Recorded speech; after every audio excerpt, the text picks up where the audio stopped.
Je me souviens quand j'ai découvert la naturopathie et puis l'EFT et que j'ai commencé à avancer sur mon chemin d'alignement et de guérison, j'ai découvert la méditation et j'ai eu besoin de beaucoup méditer.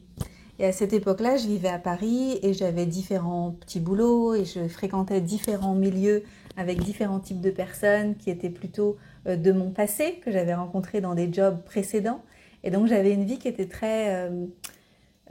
diversifiée en fait et très riche et en même temps très fatigante.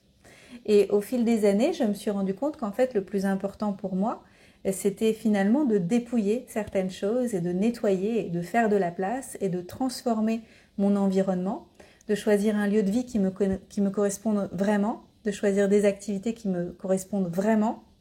de m'entourer de personnes qui vibrent mieux avec moi, en fait un environnement qui soit plus juste avec des valeurs similaires. Et aussi, j'ai appris au fur et à mesure à écouter mon intuition, suivre mon cœur, me faire confiance et avancer progressivement vers une vie qui soit vraiment ce que je considère de plus en plus alignée, de plus en plus joyeuse aussi,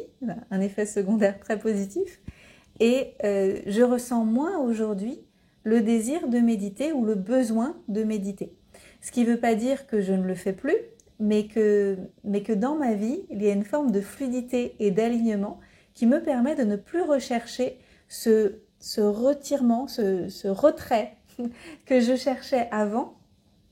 en allant vers la méditation pour trouver le calme en moi. Parce que je pense qu'on peut aussi trouver le calme en soi, simplement parce qu'on a fait des choix qui nous correspondent vraiment et que tout est aligné et que tout est dans une forme de flow qui est fluide et facile et dans lequel on invite la grâce au quotidien et on n'a pas besoin de prendre de vacances de ça.